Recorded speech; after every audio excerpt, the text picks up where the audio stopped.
The aisle looked perfect, but my stomach didn't trust it. The music was soft. The flowers were fresh. Faces I loved turned toward me with warm smiles. I should have felt calm. Instead, the back of my neck prickled like someone whispered my name and meant harm. I tightened my hold on the bouquet and told my feet to move. One step, another. Forever was waiting at the altar, and something about it felt wrong. Adrian stood in a dark suit that made him look like a picture in a magazine. He didn't blink when he saw me. He didn't smile with his eyes. He lifted his chin, and the corner of his mouth tilted like he knew a secret. His mother stood behind him, lips pressed in a careful line.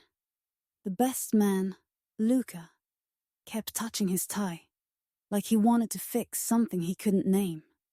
I felt my father squeeze my arm one last time. "You look strong," he whispered. "Don't let anyone make you small." I nodded like I believed him. When I reached the steps, Adrian took my hand. His skin felt cold. "Breathe," he said softly. "You're shaking." His voice sounded gentle, but there was a push under it, a warning to behave. The officiant welcomed everyone.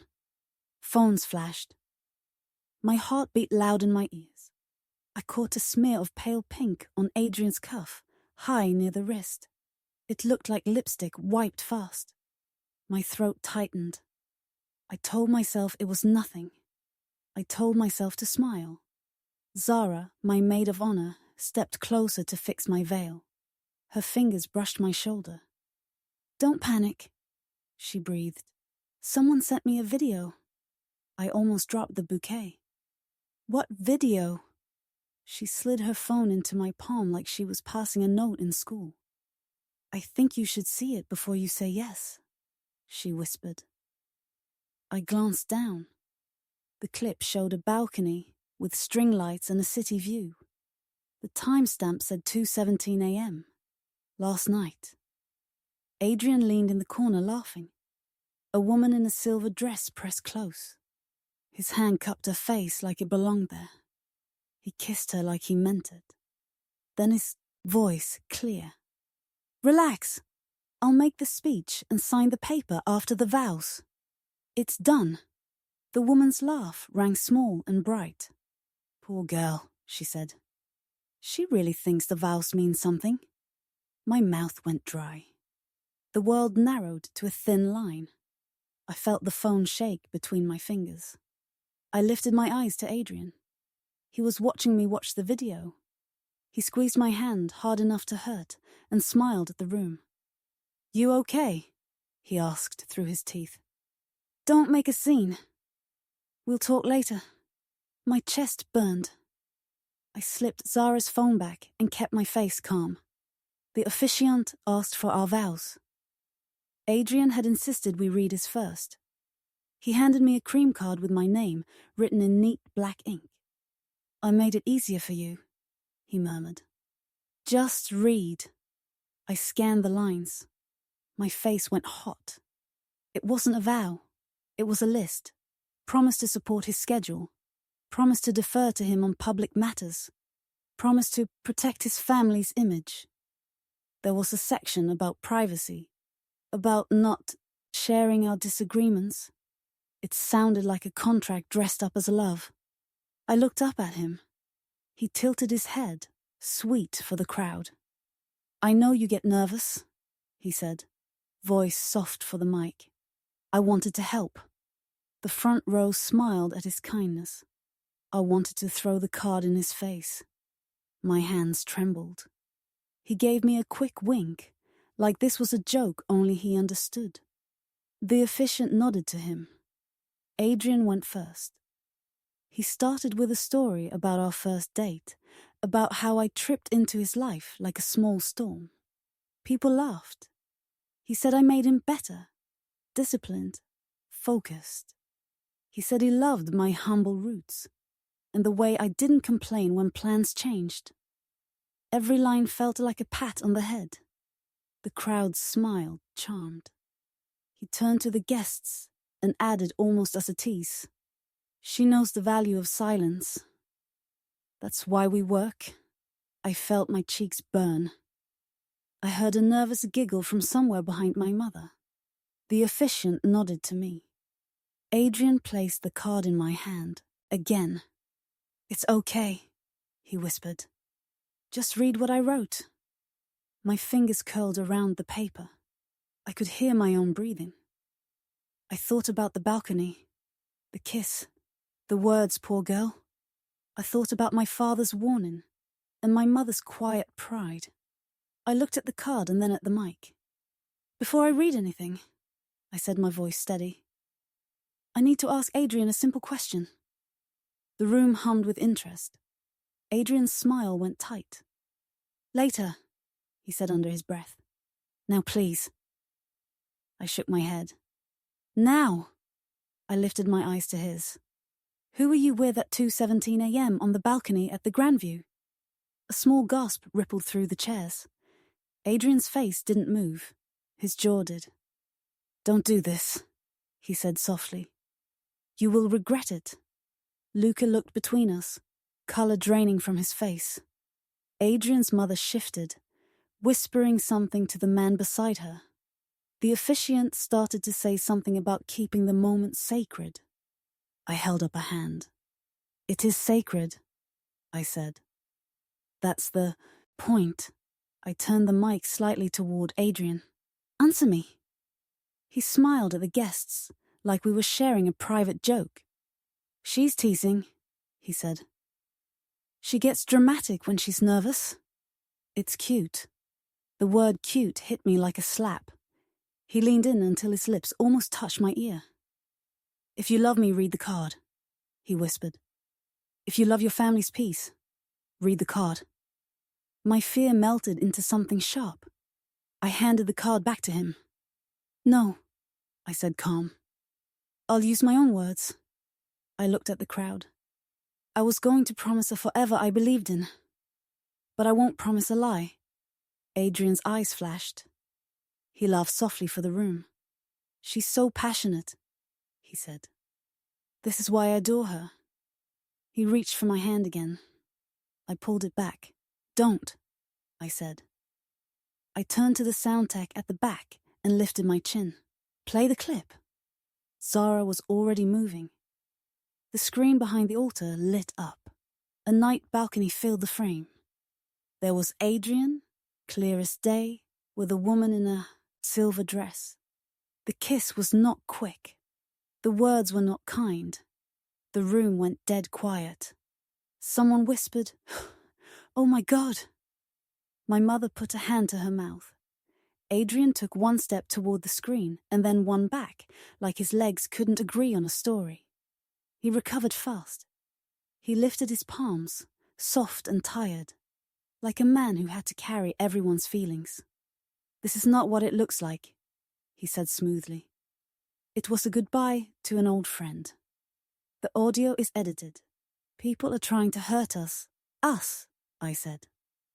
My voice sounded like it belonged to someone older and stronger.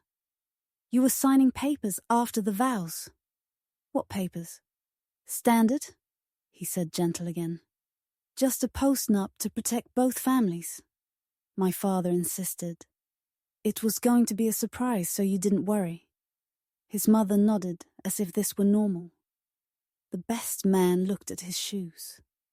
The audience waited for me to smile and forgive and read. I took the ring from the small velvet box. It was heavy and bright. My fingers opened on instinct, like they had been waiting for this exact wait to leave. I placed the ring in Adrian's palm and curled his fingers over it. "Here," I said. "You'll need it to buy your way out of this with someone else." He caught my wrist. His grip hurt. "Think," he whispered. "Be smart. You love me." His eyes looked a little wild now, the first crack in his careful face. "Don't destroy us over a video." "You destroyed it," I said. "I'm just refusing to bury it with flowers." The officiant tried to speak. The room kept breathing. I leaned toward the mic. To everyone who came, I said. Eyes on the people who loved me. Thank you for loving me enough to see me through this. Please enjoy the food. The band is paid. Celebrate your own love today. Mine will wait for honesty. I looked at Adrian one last time. The kindness on his face was gone. The real man looked back. He lowered his voice to a hiss. You'll regret this, he said. No one leaves me at an altar and walks away fine. I smiled once, small and clean. Watch me, I said. I turned and walked down the aisle I had dreamed about since I was a girl. The train of my dress dragged across the white runner. People stood not because a bride was leaving with her groom, but because a woman was leaving with her self-respect. I felt hands touch my arm as I passed. Sarah, my uncle, a friend from school. Behind me, Adrian called my name, then again. He didn't sound smooth anymore. He sounded human. He sounded scared. At the doors, I paused and looked back once. Adrian had the ring in his fist and the mic in his other hand. He opened his mouth like he might say, sorry. Then he saw the screen freeze on his own face mid-kiss, and he shut his mouth hard. The band started playing by mistake. Or maybe on purpose. I pushed the doors open and stepped into the bright day. Outside, the air felt sharp and honest. My phone buzzed with messages, but one stood alone at the top. Come to the side gate. I need to tell you something. It was from Luca. I stared at it for 1 second, then pocketed the phone. Today was the day I walked toward forever. I thought it would be with Adrian. I was wrong. The forever I chose was mine. And behind the doors I left open, I heard him call my name again, loud this time. It sounded like a man learning how to beg. The courtyard looked peaceful, but my skin didn't believe it. Wind moved the trees. The fountain whispered over stone. I pulled my veil down to block the bright sun, and the world turned soft and white. It felt like safety for 1 second. Then I heard it. The low buzz of guests behind the door, the gossip starting like a storm. My chest tightened. The day looked pretty. It didn't feel kind. Sarah ran up to me, face pale. Do you want water? Or do you want me to fight someone? Her hands shook as she fixed the edge of my veil. I tried to smile and failed. I'm okay, I said. Just angry. Her eyes softened. Good. Stay angry. He earned it. She squeezed my arms and stepped back as my phone buzzed again. Come to the side gate. I need to tell you something. Luca. I stared at the message and felt a pull I didn't like. Luca had always been decent. Quiet. Watchful. He was Adrian's friend, but he had never been my enemy. I walked along the hedge to the small iron gate by the service road. My heels clicked on stone like a clock running out. Luca stood there with his tie loose and sweat shining at his temple. He looked like he had been asked to lie for a living and decided not to. You okay? He asked. No, I said. Talk. He swallowed and looked over my shoulder, careful. I sent the video, he said. It came to me at 3 a.m. from an unknown number. I checked the lights, the view, the time. It was this hotel. It was last night. Who sent it? He shook his head. I don't know. Maybe someone on staff. Maybe someone who hates him. It wasn't me. He pulled a folded paper from his jacket. This is worse. I took it and read fast. It was a printout of an email thread. Subject, postnup. From Adrian's mother to a lawyer, with Adrian CC'd. The lawyer wrote about a clause that tied my father's small house as security for reputational damages if I left within 30 days of vows. Another line said the marriage license would be signed after the ceremony, pending the brides. Agreement to the postnup. My fingers went cold. So if I left, he takes my father's house. And if I stayed, he wouldn't file the license until I signed. Luca nodded, shame in his eyes. He told me it was standard. I told him it was cruel. He laughed. My breath stuck. Why are you telling me this now? Because he told me to take your phone before the ceremony, he said quietly. He said you were too online, and he didn't want surprises. I couldn't do it. I told him I lost the job of best man when I stopped being his best liar. I watched his face. He meant it. The relief of being believed almost hurt. Thank you, I said. You didn't owe me this. He shook his head. I owed you the truth. Footsteps clicked behind me. I didn't have to turn to know that walk. Adrian's mother stepped into the shade like a queen visiting prisoners. She wore pearls and a smile that bent at the ends. There you are, she said softly. Poor thing. Big days make girls dramatic. I didn't bow. Your son kissed someone last night, I said.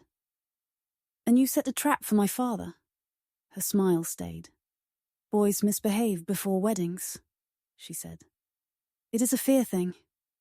You forgive it, if you want a quiet life. She held out a small velvet box. Put the ring back on, and we will forget this ugliness. We will sign the papers. We will protect your family from gossip. I am not scared of gossip, I said. I am scared of a trap.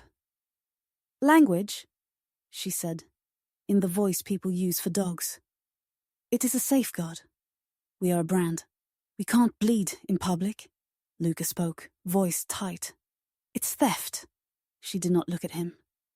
You will be silent, she said kindly. This is not your story. I laughed once, low and sharp. It is now. Adrian walked in from the path, like a man who expected the world to stop for him. He looked clean. He looked calm. He looked at the veil before he looked at me. Sweetheart, he said, let's not make this worse. Then stop making it worse, I said. He held his hands out, gentle. I should have told you about the postnup, he said, soft for my ears. My father demanded it. I was going to sign it first, to show you it's fair. Fair? I held up the paper. You wanted my father's house if I left. You planned to hold the license hostage. He blinked. It's a draft. We didn't file it. Because I didn't sign it, I said. Not because you're kind. His mother moved closer, voice sweet enough to rot teeth. Listen to me, she said. Standing here will ruin you. People will say runaway bride. They will say you are unstable. It will hurt your parents. We will help you. We will fix it. We will even let you work. Let me. My voice went flat. I have a job. Right now my job is to protect my name. Adrian's jaw moved. He kept his tone friendly for the birds and the hedge. You're angry, he said. I get it. But you love me. You can't just throw this away. You threw it, I said. I stepped aside. He put a hand on the gate behind my head and leaned in. He didn't touch me. He took up space. All right, he said softly. Here's the truth. I cancelled the license appointment. I was going to file it later, after we had an agreement. I wanted safety. That's normal. My heart beat in my throat. You cancelled the license, I repeated. Luca closed his eyes like he had been waiting for this. I saw the email, he said. He asked the registrar to move it to next week. He didn't plan to file today. Adrian's mother did not flinch. You're making a mess for nothing, she said. You will sign later. You will smile. Life will move on. Not with you, I said. Zara ran toward us from the path, breathless. Your father is looking for you, she said. He wants to go home. Your mother is crying. I think she's crying because she's proud. I pulled the veil back and wiped my eyes. Good, I said. Take him to the car. I'll be there in 5 minutes. Adrian stepped into my way. You will ruin your life, he said softly. You will never get rooms like this again. You will never get this level of care. I made you bigger. You made me quiet, I said. You taught me to stand pretty while you talked. That ends today. He leaned closer, voice a whisper that felt like hands around a throat. Anyone can post a clip, he said. I can post 10. I can make you look jealous and crazy. I can make people laugh at you. Is that what you want? I didn't move. You tried to make me sign a contract to be silent, I said. I am not signing anything. But I will write something, he frowned. What? A list, I said, of what I own. Not your ring, not your name. Me. I looked at Luca. Send the license email to me, and the post-nup thread, and keep the original timestamps. He nodded, already typing. Adrian's mother tried one more smile. Dear, think of your future children, she said, gentle and cold. You will want them to have a father with a strong name. They will have a mother with a strong spine, I said. She glanced at Adrian. Enough, she said. We will move to Plan B. Plan B? I asked. Adrian looked at the gate, then at me. His voice smoothed out. Dinner tonight, he said. Just us. No cameras. We fix this quietly. Quiet is dead, I said. I choose loud truth now. He stared at me like he didn't know me. Maybe he never did. The side door of the hall opened with a squeak. My father stood there in his old suit, tie crooked, eyes steady. He looked at Adrian, then at me. Beta?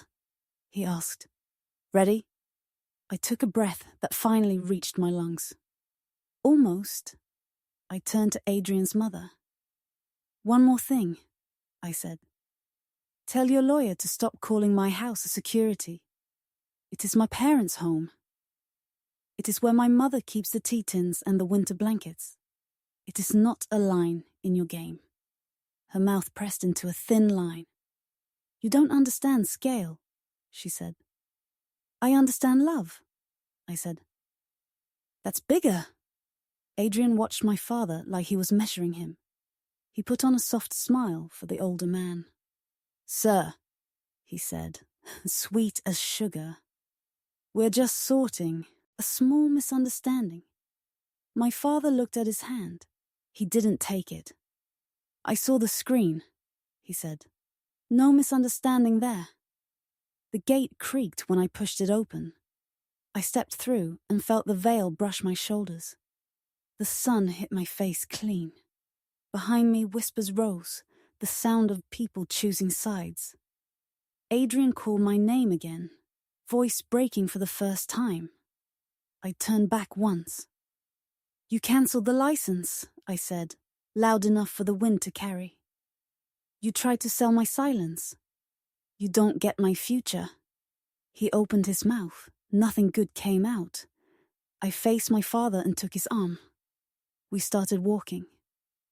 The veil tugged in the breeze, soft against my back. It felt like a ghost of the girl who almost said yes.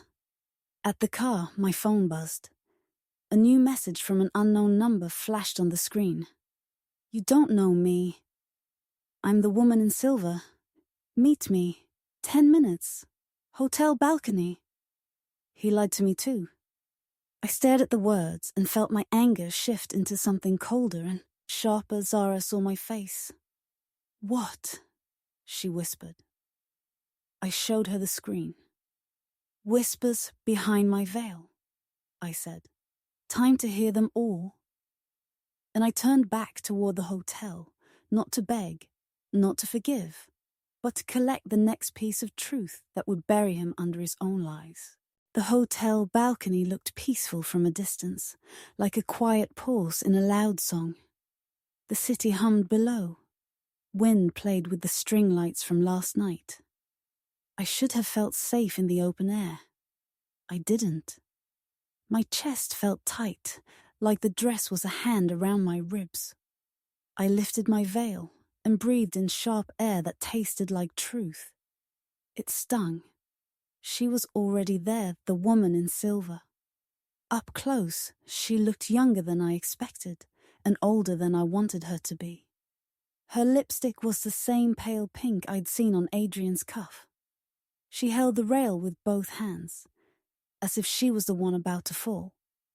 "I didn't know you would actually come," she said. Her voice shook. "I thought you'd block me." "I want answers," I said. "Start with your name." "Sienna." She watched my face. "You hate me." "I don't know you," I said. "But I hate what you did." Tears swam in her eyes. She dug in her clutch and pulled out her phone. "He told me it was an arrangement," she said fast, words tripping. "He said you were a team. He said the vows were for photos, and the paper would be signed after. He said I was a secret until it was safe. I believed him because I wanted to. That part is on me." She tapped the screen and held the phone out. "Listen." It was a voice note. Adrian's laugh filled the air, clear, bright, careless. It crawled under my skin. "Relax," he said on the recording. "Vows are theatre. I'll make a sweet speech. She'll cry. We'll sign papers after. Then I'll tell her what's good for all of us. I'm carrying this whole thing." Another laugh, deeper. "She should thank me for the kind plan." Something inside me went silent. Not dead. Focused. I wrapped my hand around the rail until my knuckles hurt. "When?" "Last night," Sienna said. "After the balcony kiss. He sent it to me when I got angry. Like a joke." She swallowed. "He promised to pay off my loans once the post-nup cleared. He said the money would come fast after the vows. The post-nup takes my father's house if I leave," I said, my voice flat. "He was going to hold the license until I signed." Sienna flinched. "I didn't know that part." She shook her head hard. "I'm sorry."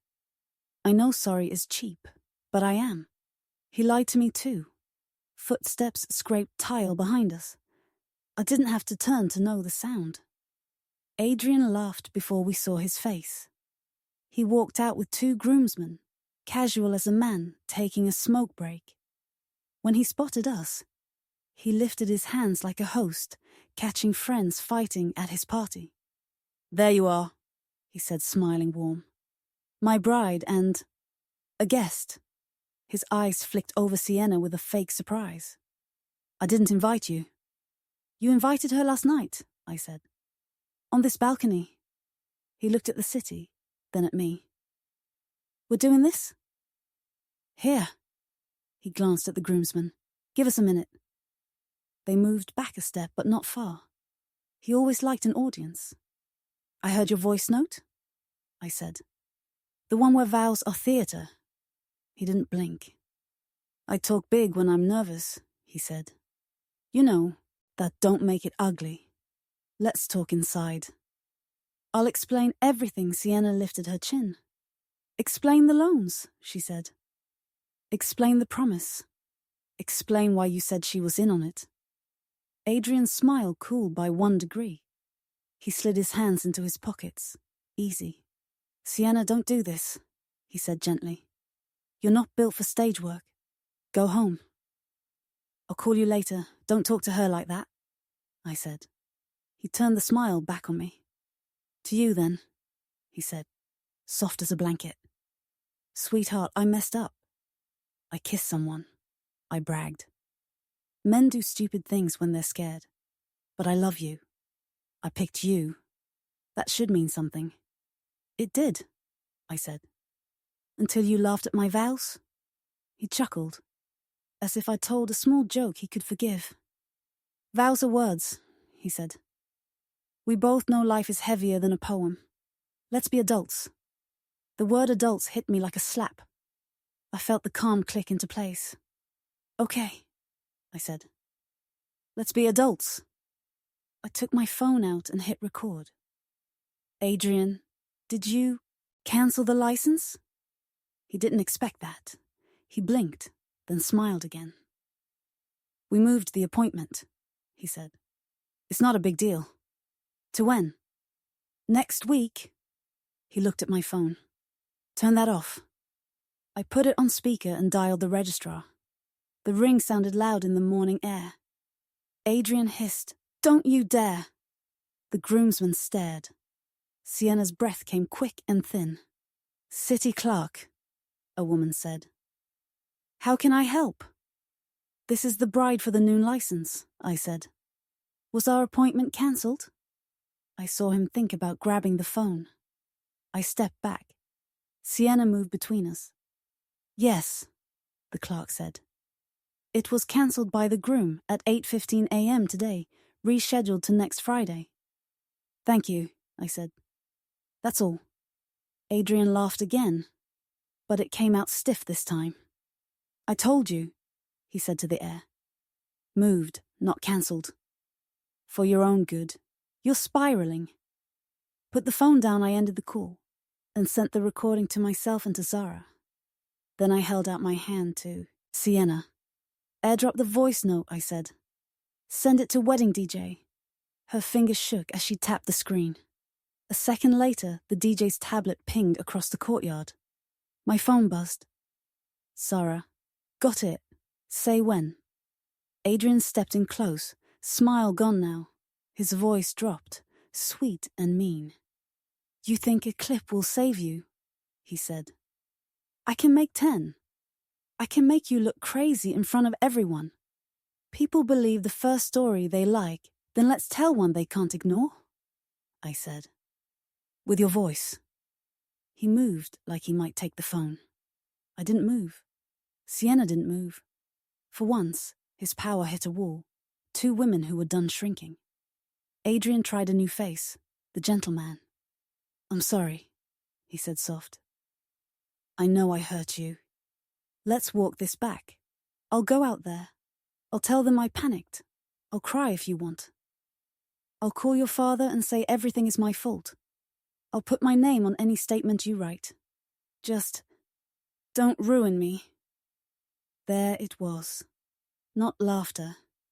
A tremor. The first edge of fear. It didn't make me kind. It made me clear. "You ruined you," I said. "I'm just done covering the mess." The door to the ballroom opened and music drifted out, then dropped. The DJ's voice came on the mic. The bride asked me to play something." A beat. "This is a message." Adrian spun toward the sound. Too late. His laugh poured from the speakers, bright and cruel. "Vows are theatre. I'll make a sweet speech. She'll cry." Gasps rose like smoke. A chair scraped. Someone said my name like a prayer. Someone said his like a curse. He grabbed for me then. Not hard, but fast. I stepped back. He caught air. "Stop it!" He barked toward the door. "Turn that off!" The laughter kept going. Sienna flinched. I felt nothing but a cold, steady line running down my spine. I walked past him, back toward the room, and stood in the doorway where everyone could see me. I didn't need a mic. The room held its breath. "Friends," I said, voice steady. "You just heard the truth. He cancelled the license this morning." He held a post-nut to my throat. He laughed at vows like they were a show. "I won't be part of that." Adrian came up behind me, voice soft again. "Please," he said, almost a whisper. "We can fix it. You love me." I turned and looked at him the way he had taught me to look at problems. Head on, without tears. "I did," I said. "Until your laughter taught me what my vows would have protected. Your ego. Not our love." His mother appeared at the side of the room. Pearls bright, ice colder than the air outside. Enough, she said in a tone made for servants. This is a private matter. It stopped being private when you tried to price my father's house, I said without looking at her.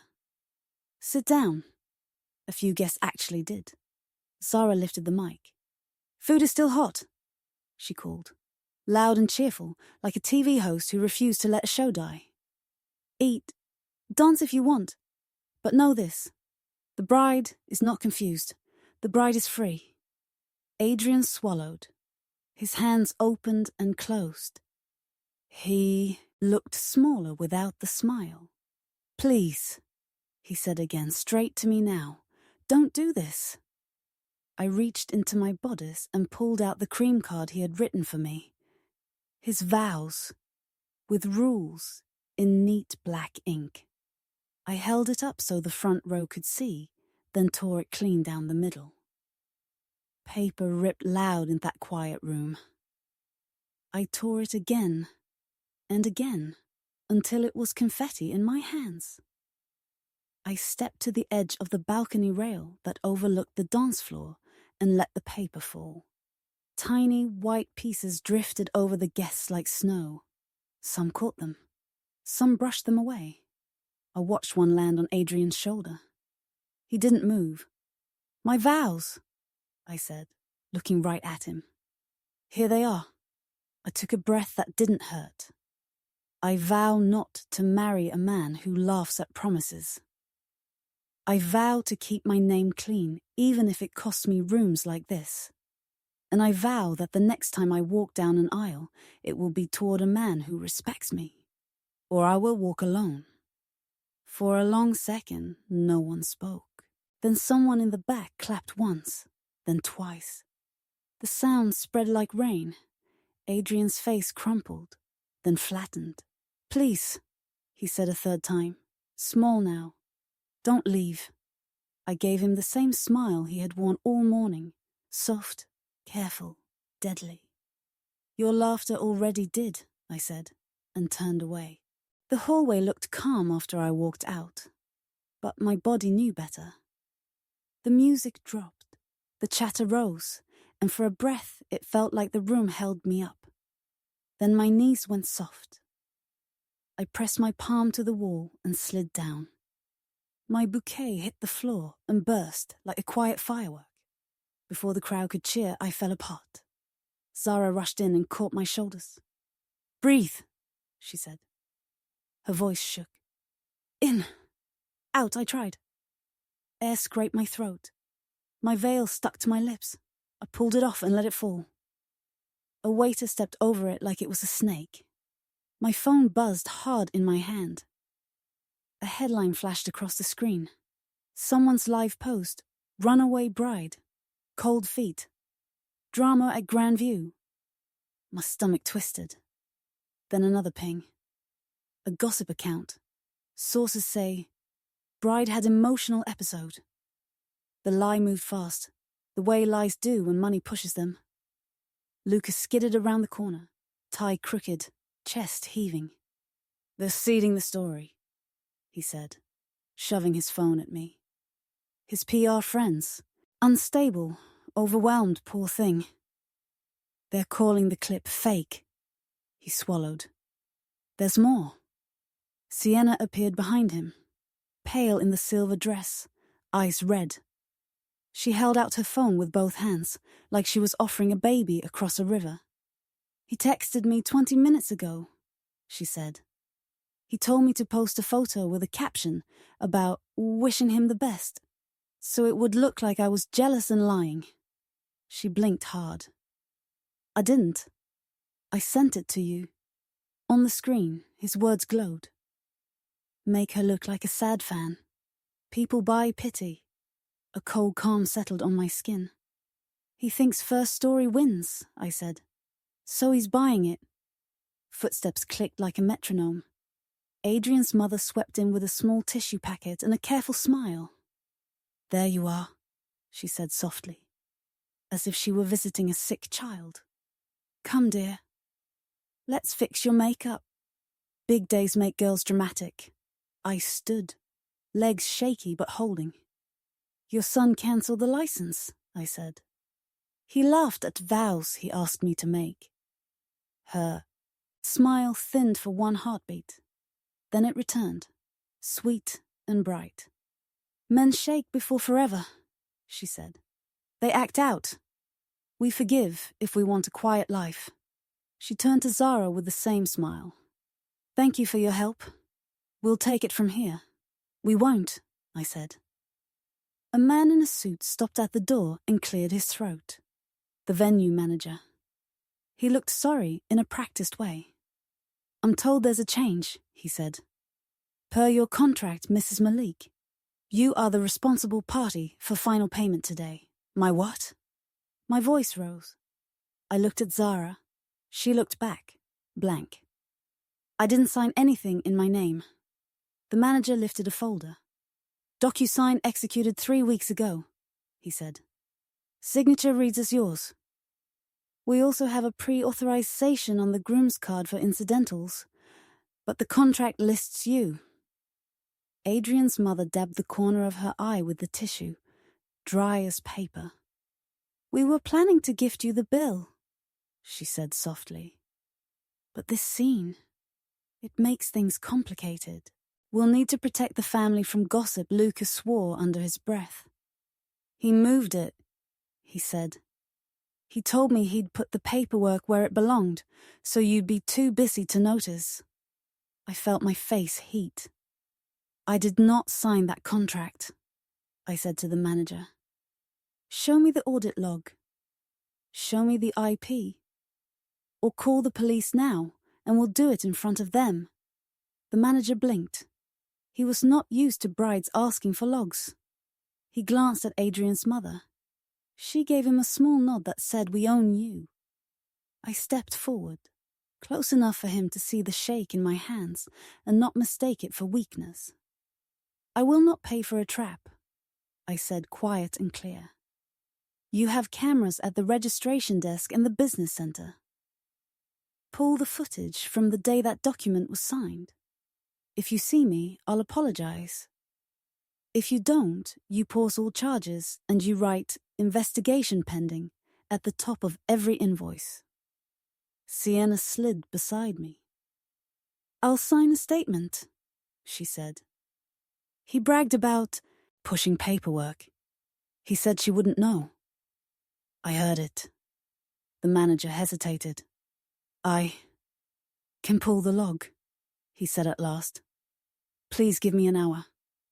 You have 30 minutes, I said, before I call the bank and the police. Adrian appeared at the end of the hall like a man walking onto a stage he owned. The groomsmen trailed him like shadows. His voice was soft for me alone. You're shaking, he said. Let me help. You made me shake, I said. Step back. He looked past me to the manager. It's a misunderstanding, he said smoothly. We'll settle it. Please give us privacy. The manager fled. Coward. Adrian turned the kindness up a notch. Come on, he murmured. Let's not make this uglier. We'll go upstairs. I'll explain the contract. It was to protect you from vendors. I'll fix the posts. I'll hold a press huddle and cry if I have to. I'll say it was my fault. I'll call your father and beg. You can win and still keep this life. Be smart. Every word was a hook. Every promise was a leash. You forged my name, I said. That's not protection. That's theft. His smile cracked just enough to show the metal underneath. It's not forged if we're getting married, he said. It's shared. That's what marriage is. One signature. Then why did you cancel the license? I asked. Why hold my father's house in a post-nup like a knife? That's not one signature. That's one owner. He opened his mouth. Nothing good came out. He shut it again. My mother's voice came from the doorway, thin and strong at once. Beta? She said. She stood with my father, his hand on her elbow. They both looked like they'd aged 5 years in an hour. We will go when you say, she said. We are not ashamed. I bit my lip so hard I tasted blood. The pain helped. Give me a minute, I said. Zara nodded and moved toward my parents. Luca stayed planted like a wall. Sienna stood to my left, chin up. Adrian's mother watched us like we were ants moving food she wanted to steal. My phone buzzed again. A PDF from Luca. Subject, contract log. He had pulled strings. In the metadata, a line glowed like a flare. Signed by A. Malik, from IP matching the groom suite, 2:31 a.m., 3 weeks ago. I exhaled short and sharp. You signed my name from your room, I said, holding the screen up. At 2:31 a.m. Adrian's face showed a flicker, surprised that I could see the thread. He slipped back into soft. I clicked for you because you were tired, he said. We were a team. Teams do that.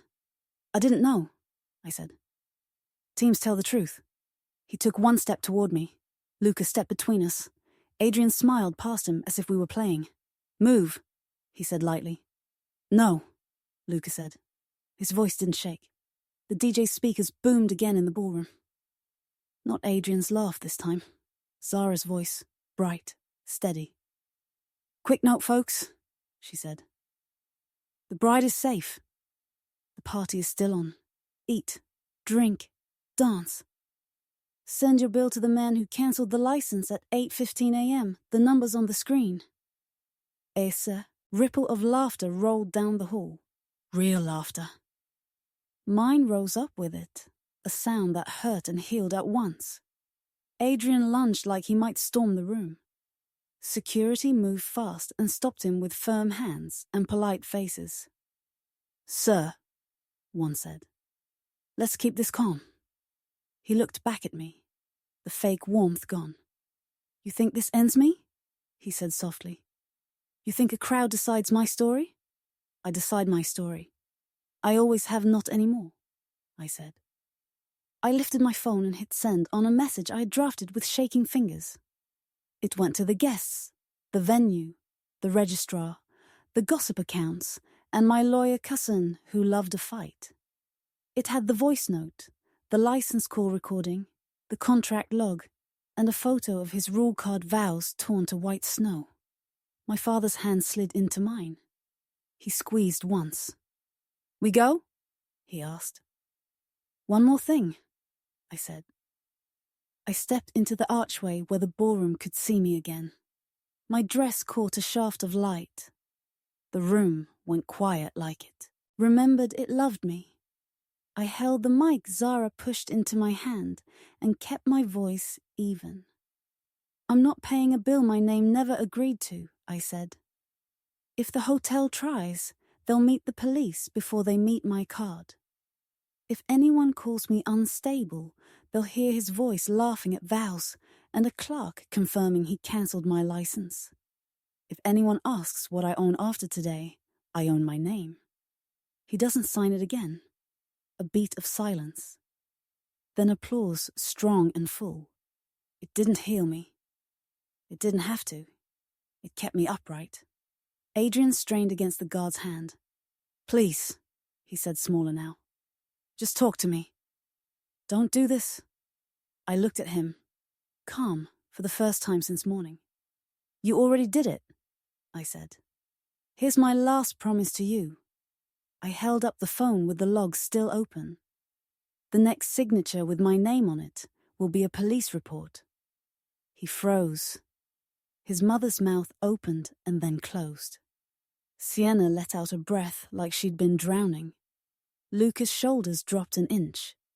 I handed the mic back to Zara, took my father's arm and started toward the door. My legs still shook. My chest still hurt. But the floor felt solid again. Behind me, the room began to clap in a slow, steady rhythm. I didn't wait for the cheer to crest. I walked away before it could carry me, holding the pieces of myself tight and knowing I would put them back together on my own terms, in my own time, with a name that belonged to me and no one else. The street outside our house was quiet that night, but my skin didn't believe it. The fan hummed. The fridge clicked. A neighbor's TV leaked laughter through a wall. I sat at the kitchen table in my dress with a sweater over it, hands wrapped around a cold mug.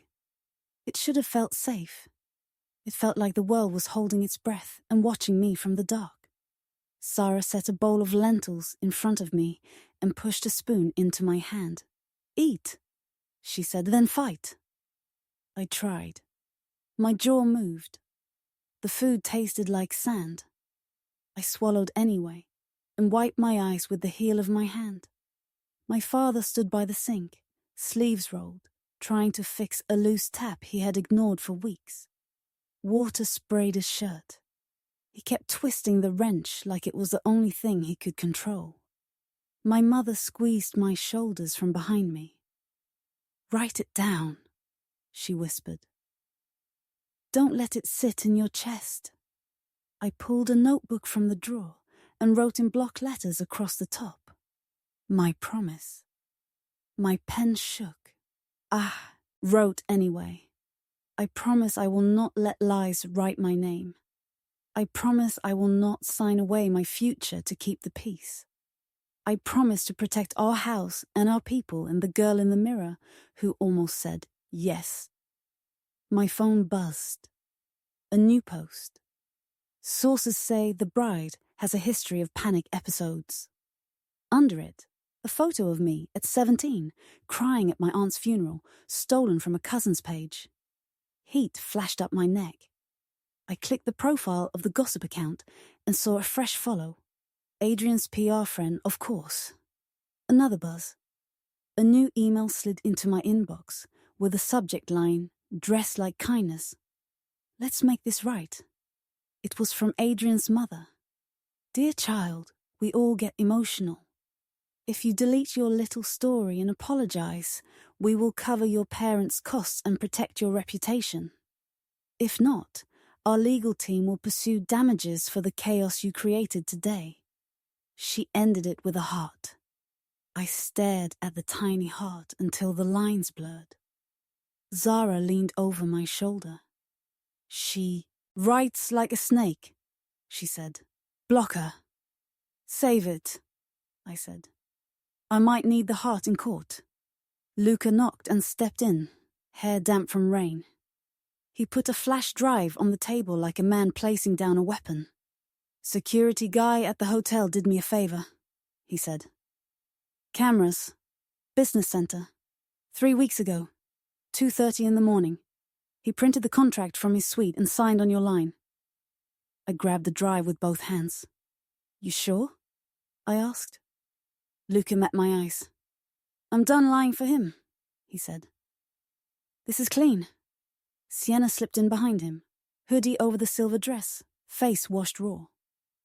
She held up her phone. "He's calling me non-stop," she said, voice small. "He wants me to post that we briefly dated, and I'm sad he moved on. He says he'll sue me if I don't help."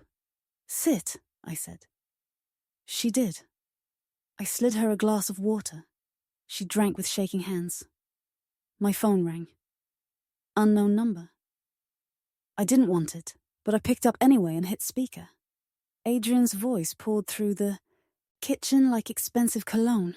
"Finally," he said, soft and warm. "You got it all out? Feel better?" "No," I said. "Say what you called to say." He laughed low. "You are always like this," he said, straight to performance. "Listen to me. We can still save this. I'll go on camera and say I panicked. I'll cry. I'll say I cancelled the license because I wanted a perfect first day. People will eat it. We'll sign next week. I'll give your father a car. I'll put your mother on a spa plan. I will drown the noise. You forge my name," I said. "You set a trap on my father's house. You laughed at vows and called them theatre." "That's not a trap," he said, patient like a teacher. "It's structure. It protects us from drama. You don't know how big life gets after a wedding like ours. You need me to manage it. Zara rolled her eyes so hard I heard it. Adrian sighed. If you keep this up, you'll burn, he said softer. You'll lose everything. You don't have the stomach for a fight like this. Then I'll borrow yours, I said. You seem full of it. He went quiet for one beat. When he spoke again, the silk had a thread of steel. Here's what's going to happen, he said. You're going to post that the clip was edited. You're going to say we had a misunderstanding. You're going to return the ring to my mother tomorrow. And you're going to stop using my name. Or I flood the internet with a version where you look unwell. My friends will help. They always do. Sienna flinched. Luca stared at the wall. My father set his wrench down hard enough to make the spoon jump in my bowl. Beta, he said quietly. Don't answer him with anger. Answer him with paper. I opened my laptop. Okay, I said into the phone. Stay on the line. Good girl, he said. You're learning. I typed with hands that had stopped shaking. New document. Title, The Truth I Owe Myself. I pasted in the registrar call recording. I pasted in the audio from the balcony. I pasted the contract log Luca sent. I pulled the business center camera clip from the drive and watched his shoulders as he forged my name. A wave of grief hit, then passed. I pasted that too. Adrian kept talking while I built the file. We'll spin the silver dress girl as a stalker, he said. Sienna closed her eyes. We'll call your friend Zara a fame chaser. We'll say Luca is a bitter ex-friend who hit on you and got rejected. We'll bury them. No, I said. You will not. Don't be cute, he said. This is how it's done. I opened a new email to the hotel manager. Pull camera footage from business center on date 2:20 a.m., 3 a.m. save for police. I CC'd my cousin Aisha, the only lawyer in our family who smiles when a fight starts.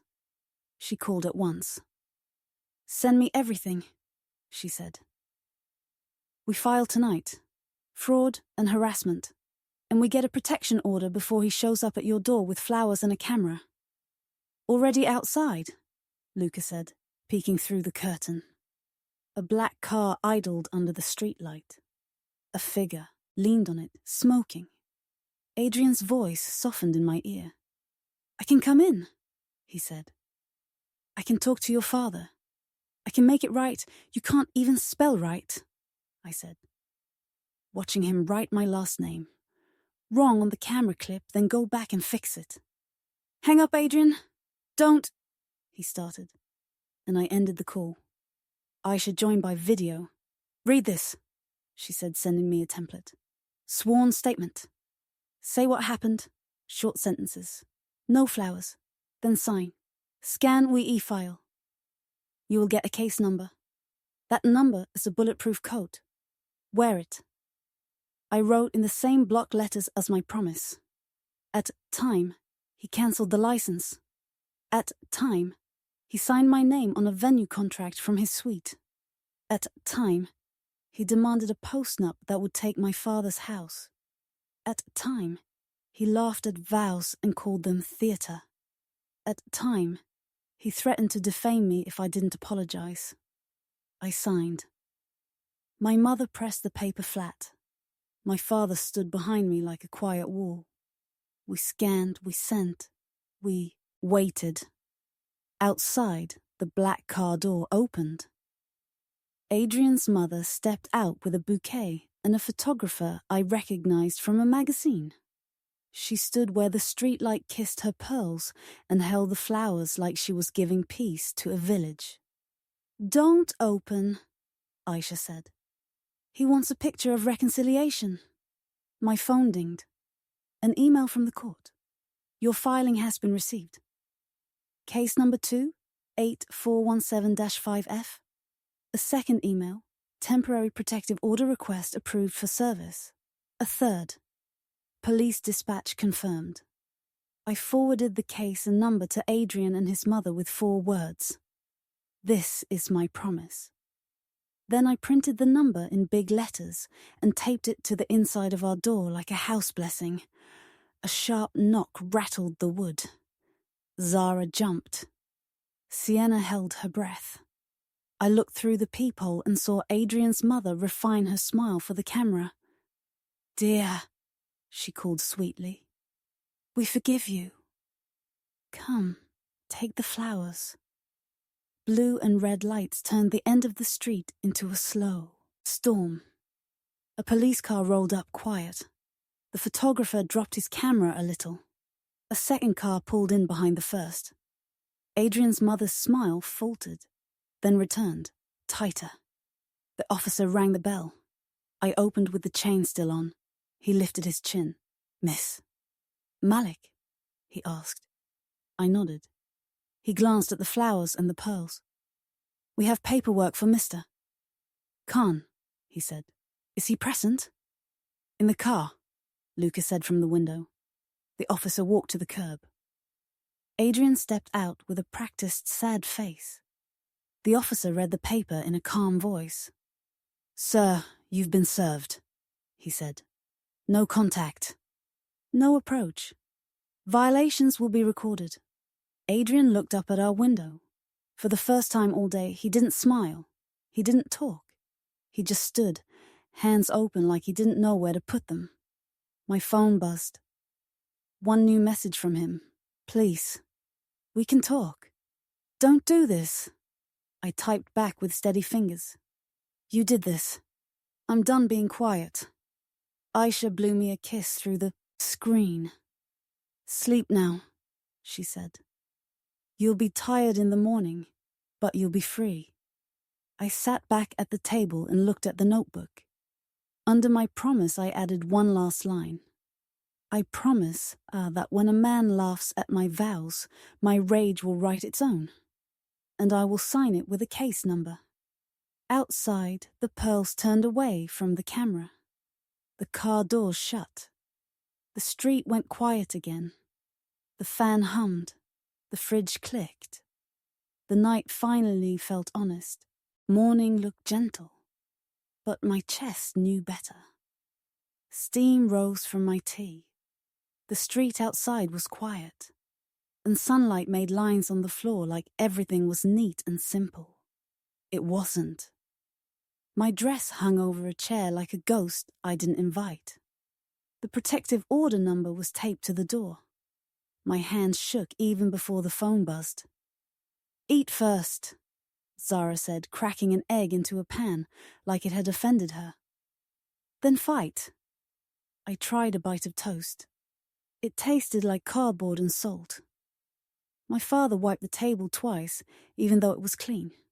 My mother pressed her rosary into my palm and kissed my forehead. None of it slowed my pulse. The hotel manager called before 9. "Miss." "Malik," he said, voice careful. We reviewed the logs. The venue document was signed from the groom suite at 2:31 a.m., 3 weeks ago. The signature shows your name. The security video confirms it wasn't you. We've paused all charges and will cooperate with the police. I closed my eyes and exhaled fast. "Put that in writing," I said. "And send the footage to my lawyer." He did. A new post flashed on my screen. Adrian speaks. It was a video of him. Soft music under his voice, light hitting his eyes like he had just cried. "I panicked," he said. "I cancelled the license because I wanted a perfect day. I love her. Please be kind." The comments split. Half hearts, half knives. My stomach dropped. "He's buying pity," I said. "Again." "Then sell truth," my father said, simple as a hammer. "Louder than his pity." I looked at the wasted day in my head. The food I didn't eat. The band I paid to break my silence. The room that heard my no. An idea landed hard. "Call the hotel back," I told Zara. "Ask if they'll donate the food to a shelter if I help run it." Ask if we can open the ballroom for a few hours to anyone who needs a meal. She blinked, then nodded and dialed.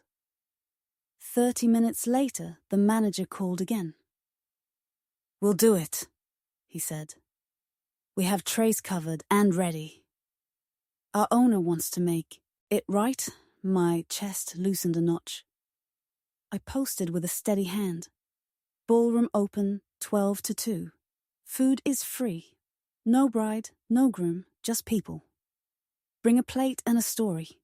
Also, hotel confirms I did not sign their contract. I added the letter. I pressed upload and felt the ground under me harden. Luca texted, "I'll organize volunteers."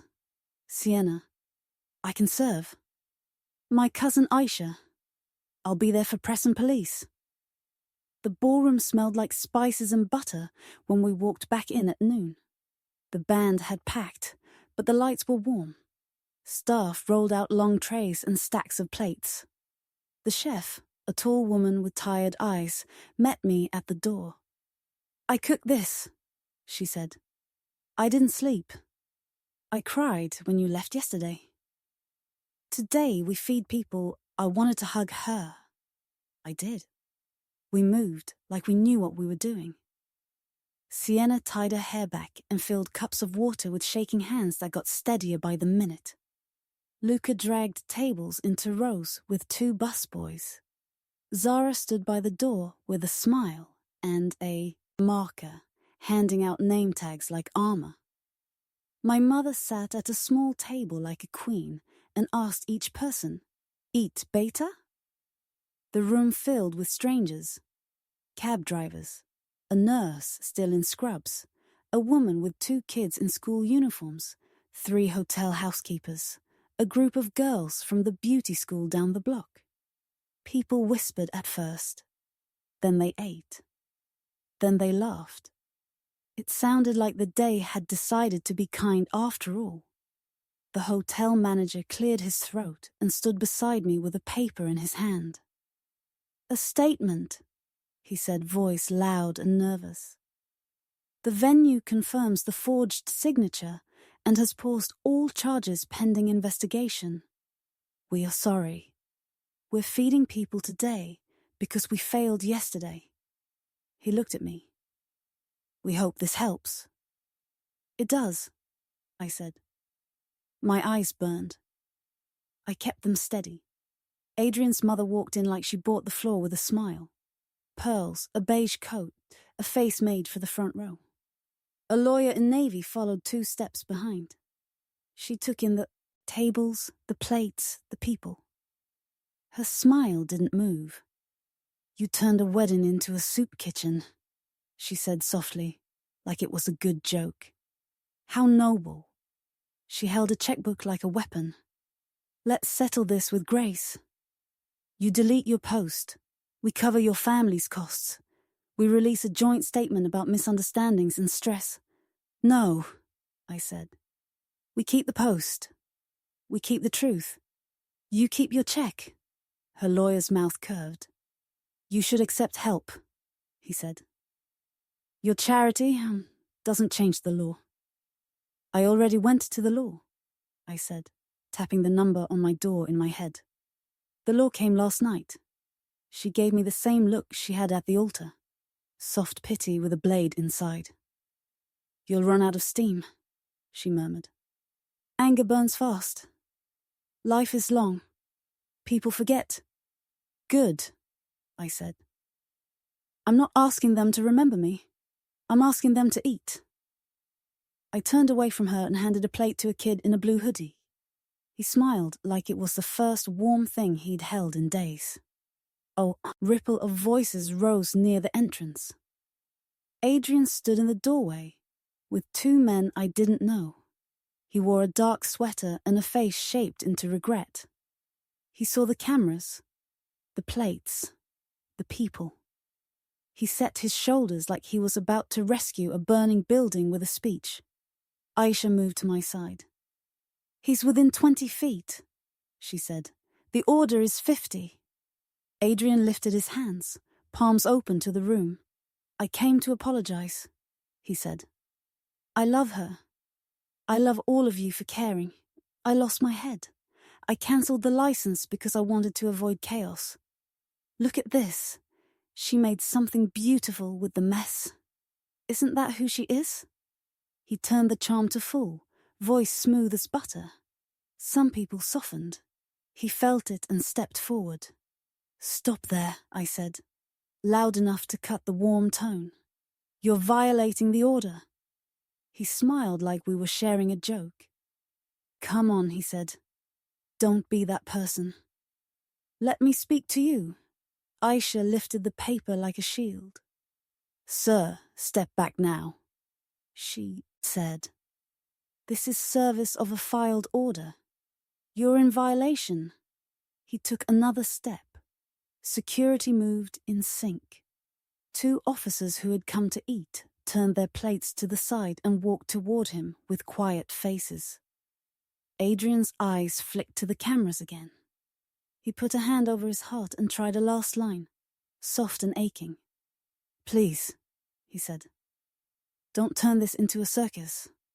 I came to make it right. You turned it, I said. My voice didn't shake. When you forged my name. When you laughed at vows. When you tried to make me pay for your party. I held up the hotel letter so the reporters could see the header. He didn't just break my heart. He broke the law. His mother stepped between him and the officers, pearls bright, smile sharper.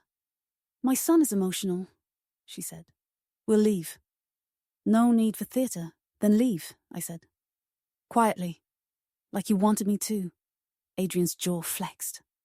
For a second, the soft man fell away, and the real one stared back, angry, certain, offended that the world dared say no. Then the officers touched his elbow, firm and polite. He let them guide him toward the exit, eyes locked on mine like a dare.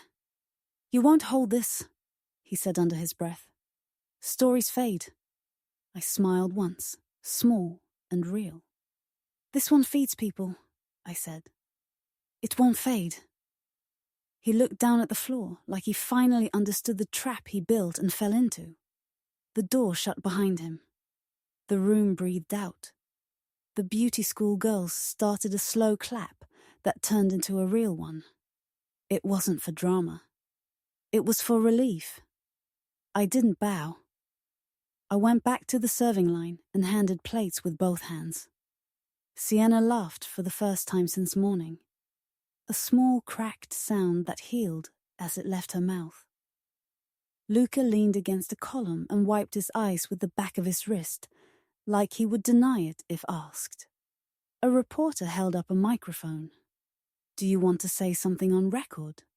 She asked. I looked at the camera and thought of the altar, the balcony, the contract log, the night my rage learned to write in clear words. I came in white to be his wife, I said, simple and steady. I'm leaving in my own name. I brought nothing from him except what he tried to put on me, his shame. Today I wear it where everyone can see it. It doesn't crush me, it feeds people. That's the only thing it's good for. The reporter nodded, eyes bright. The mic lowered. Another tray came out of the kitchen, steam trailing behind it like a promise that didn't lie. I picked up the serving spoon. My phone buzzed. A new email from the hotel. We will fund a weekly community lunch for the next month in your name. I read it and felt something heavy lift in my chest. I turned to my mother. We start next Saturday, I said. She kissed my cheek and whispered, proud. I caught my reflection in the window, hair pulled back, face tired, eyes clear. Not a bride, not a victim, something else. I scooped more rice onto a plate and passed it across the table to a man with paint on his hands. He smiled at me like we shared a secret. We did. And when someone at the door whispered, she rose from ashes, I didn't correct them. I just kept serving, wearing the only thing he left that I could use, and letting it do more good in 1 hour than his name ever did for me. The evening felt quiet, but I could hear a fight in the air. Cars moved slow on the street. A dog barked once and then stopped. In our living room, the fan spun above my head like it had nothing to do with me. The dress from yesterday lay folded in a box by the door. I touched the lid and felt a thud in my chest, like thunder before a storm. I wasn't a bride anymore. I was something else, and I wasn't sure if I should be scared of it. Zara spread cables across the coffee table and checked the mic. "We go live at 7, she said. "Say it clean. Say it once." My cousin Aisha set a stack of papers at my elbow. Court order, hotel letter, registrar call log, contract audit. "No speeches," she said. "You're not begging?" Your reporting Lucas stood by the window, watching the street. Sienna sat on the rug with her knees pulled up, hoodie tight, eyes on the door. My phone buzzed. A message from a number I didn't know. "I represent Adrian. Please accept our proposal. Joint statement at 7:30, scripted interview at 8, post-tagged #second chances. Deliverables. Apology video, couple photo, signed NDA. In exchange, we will handle your reputation concerns and costs." A second buzz. An attachment loaded. Wedding content partnership, signed by Adrian and a brand agency. It had bullets like a shopping list. First look clip, bride tears, ring close-up, license signing photo, forgiveness reel if necessary. Next to license signing photo, someone had typed stage after vows per schedule. My throat tightened. "He planned the forgiveness reel," I said. "He planned my tears." Aisha didn't flinch. "Good," she said. "Now we show it." At 6:42 p.m., the sky changed color. Not dark, not light. The time of day when truth sneaks in. Another message popped up. Adrian's PR friend. Friendly anchor at Channel 9 will give him a soft interview at 7:15. If you try stunts, we'll cut you as unstable. I took a breath that stung and opened a new folder on my desktop. I named it Storm. Inside, I arranged the files like tiles. The voice note from the balcony, the registrar call, the forged contract log, the hotel letter, and now the brand deal. I wrote a short note in simple words. This is what happened. This is what he planned. This is what I won't allow. Zara handed me a bottle of water. 10 minutes, she said. Her voice was steady. Her hands were not. My mother walked in with a small plate of sliced mango and put it beside me, like we were still normal people. Your father is praying, she said. He asked me to tell you that storms also wash streets. She brushed hair from my face and smiled with wet eyes. Be the right kind of loud. The doorbell rang. We all stiffened. Luca peered through the curtain. Just a delivery, he said. He opened the door, signed something, and carried in a box. On top sat an envelope with my name in thin, expensive ink. I tore it open. Inside was a single line, typed in black. You look better quiet. No name, no address. The box held white roses with their thorns still on. Sienna stood up fast. Enough, she said. Her voice shook with anger, not fear. Let's go. At 7 o'clock, Sarah raised her hand. We're live in 3, 2, 1. I looked into the camera like it had a face.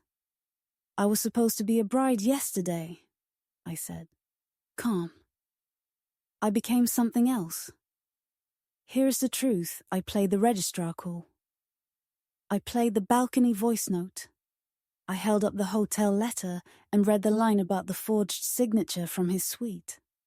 Then I lifted the brand contract. My fingers were steady now. This is a deal he signed, I said. It turns love into content. It turns vows into a schedule. It plans a forgiveness reel if the bride cries the wrong way. It set my tears at a price. I say no. The chat on the screen moved like a river. Some hearts, some anger, some shock. Luca nodded toward the TV. Channel 9, he said. He's on. We split the screen. On the left, our live. On the right, Adrian sat with a soft host in a soft chair, the lights kind to his face. He wore a sweater that made him look safe. I panicked, he said, voice low. I cancelled the license because I love her. I wanted a perfect day. I never meant to hurt anyone. The host made a sad face. People say she's unstable, she murmured. Are you worried? He lifted his palms. I love her, he repeated. She needs rest. We all do. I swallowed hard. Play the next file, I told Zara. She hit a key. We put the brand contract on screen with the line license signing photo, stage after vows. Then we put the PR text offering a second chances package. We kept our voices calm. On Channel 9, the host went still. Someone spoke in her ear. She blinked. We're getting a document, she said. It appears to show a partnership for wedding content. Adrian's smile didn't slip. That's industry noise, he said. Everyone signs things. It's not real. Check the signature, I said into our mic. He knows it is. Aisha's phone lit with a new message from the hotel's owner. We confirm publicly the forged signature and the donation event. We stand with you. She flashed me the screen, then sent it to the press thread. 10 seconds later, Channel 9 showed the hotel's statement on the crawl. Adrian saw it. His mouth tightened. The host cleared her throat. We're also being told there is a protective order in place, she said. Is that true? He laughed soft. I don't know about that, he said. People file things in panic. Case number 28417-5F, I said into our mic. Issued last night. The host put a hand to her ear again. Our legal team says that is valid, she said. She turned back to him. Did you sign a venue contract with her name? Did you cancel the license at 8:15 a.m.? He held the smile for 1 second too long. We moved the appointment, he said. And someone clicked the venue form at night. These are details. Love is bigger, not bigger than the law, Aisha said under her breath. I leaned closer to our camera. Adrian, I said, and my voice went through our live and into my own bones. You taught me that the first story wins. You forgot that proof beats stories. His eyes flicked from the host to the camera, to the side like he was searching for a cue. The host pressed in. One more question, she said. We have audio from a balcony where you say, vows are theatre. I'll make a sweet speech. She'll cry. Is that your voice? He smiled, thin now. People edit things, he said. Zara raised a finger. I nodded. She played 3 seconds from another voice note, uncut, where he said, we'll sign papers after the vows. Then I'll tell her what's good for all of us. The timestamp filled our screen. The same timestamp hit the bottom of Channel 9's screen because I had emailed it to the producer 2 minutes earlier. Adrian's jaw moved. He held the smile. It shook. Just a little. Enough. A new alert flashed on our live chat. Brand agency has withdrawn. Then, anchor sponsor cancels. Second chances stream. Then, PR firm, issue statement. We do not support coercive agreements. The storm folder had pushed out more than rain. It had taken his umbrella. He tried one last angle, gentle, pleading, sweet. Please, he said into the soft light. Let me talk to her. Off camera. We can fix this. I looked right into our lens. "No," I said. "You fix yourself." There was a knock at our door. 2 short, 1 long. Aisha checked the peephole and smiled. "Officer?" she said. She opened the door. The same officer from last night stood with a clipboard and calm eyes. "Miss?" "Malik," he said. "We have confirmation of online harassment tied to that account and contact attempts inside the restricted time window. We're here to take supplementary statements." Zara muted our mic for a second. "Do we keep going?" she whispered. "We end it," I said. I turned back to the camera. "I was a bride for a few hours," I said. "He thought I would stay soft. He thought my love would keep his secrets. He never saw the bride become the storm." I held up the brand contract and the hotel letter one last time. "I won't argue this anymore. The proof is public. The law is in motion. I am done." We cut the life. I leaned back and let the breath shake out of me. My hands buzzed like I had held lightning. Luca sat on the arm of the couch and pressed his forehead to his hands, laughing and crying at the same time. Sienna wiped her cheeks and laughed too, small and fierce. My mother hugged me until my bones felt held in place. Aisha handed the officer a neat folder and then looked at me. "You were a weather report," she said. "Clean. No drama." All facts, the TV kept running. Channel 9 cut to a wide shot of Adrian staring at his own reflection in the camera lens. The host thanked him and moved on. His mic stayed on for 1 second too long. He didn't know. He whispered tired and sharp. "Who taught her to fight like that?" I smiled at the screen, soft and real. "You did," I said to nobody and everybody. The officer closed his clipboard. "We'll be in touch," he said. "And good luck." When the door clicked shut, the street hummed with normal life again. The fan spun. The tea went cold. I wasn't a bride in a dress anymore. I was a woman with proof, a case number, a room full of people, and a voice that worked. The storm passed through me and kept going, and I stood in the quiet after, still and whole. My phone buzzed with one last message from an unknown number. "We're dropping him as a client." Then another. "If you ever want your own show." I laughed, shook my head and put the phone face down. Not a show, not a reel, a life. And if he never saw any of it coming, that was fine. He had always stared at his own light. He never learned to watch the sky. The conference room looked clean, but the air tasted like metal. Water pitchers lined the table. A fake plant sat in the corner, green and tired. I could hear the elevator ding behind the door like a pulse I couldn't calm down. My hands were steady, but my chest knew trouble. It felt like the moment before a storm when the sky holds its breath. I wasn't here to be kind. I was here to finish something.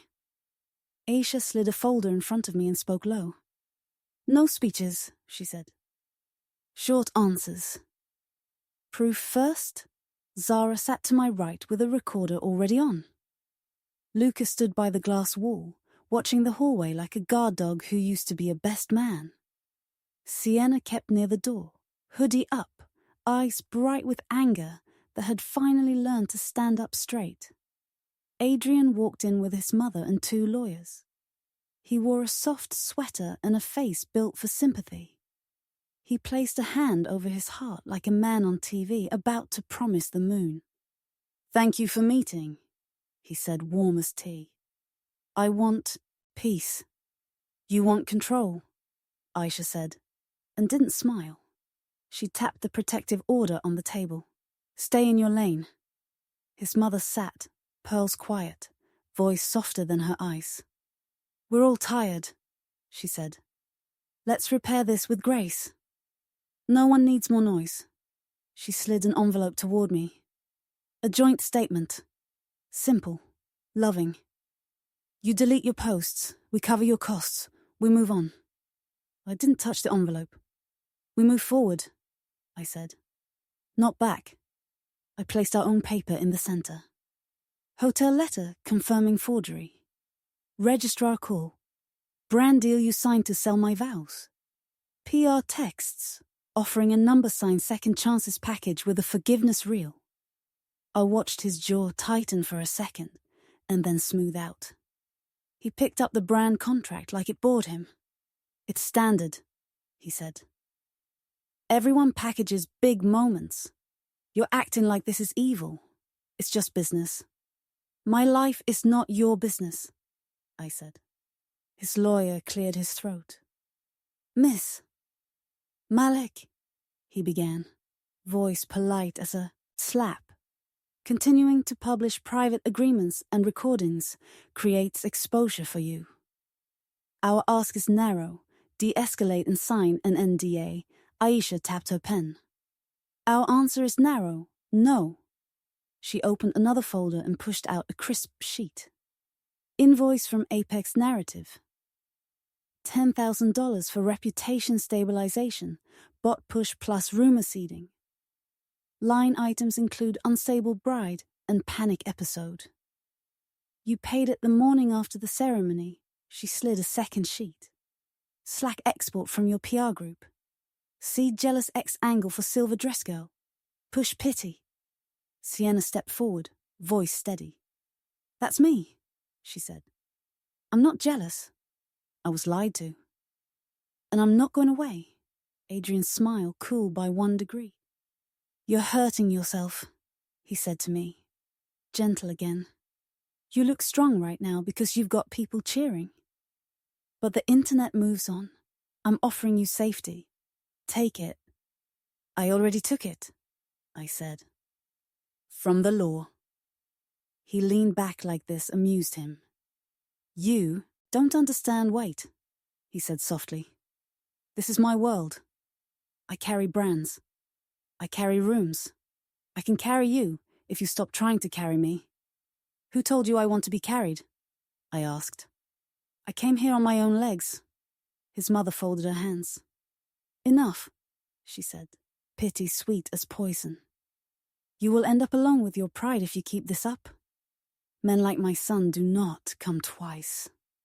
Then thank God, I said. Once was more than enough. The elevator dinged again. The door opened and 2 more people entered. An older man with a heavy watch and a younger woman with a tablet. The man didn't sit. He nodded at Adrian like a boss who forgot to pretend he wasn't one. 5 minutes, he said. Make it work. I recognized him from photos. The investor behind Adrian's brand deals. Aisha didn't look up. She slid 1 last sheet on the table. You'll want to read this, she said. Demand letter from the hotel's owner. They'll pursue fraud and damages if we don't resolve. Their food fed 100 people yesterday in my client's name. They like that better than your bill. She tapped the bottom line. They're also sending the footage to the prosecutor. Adrian's lawyer leaned in fast. We can fix this, he whispered to him. You apologize, and we settle. Adrian's pride twitched. He smiled at me like I was a skittish child. We can do a private apology, he said. Just us. Then we bring it to the world in a way that doesn't burn everything. He spread his hands. We save your dignity. My dignity isn't in your hands, I said. It wasn't even at the altar. It was with me. The investor checked his watch. We're done if she won't sign, he said. We pull the rest. It's already a fire. Adrian kept the smile on his face, but his eyes flicked to his mother. She nodded like a metronome. He took a breath and tried a different weapon. Soft regret. I'm sorry, he said. There. I said it. Happy?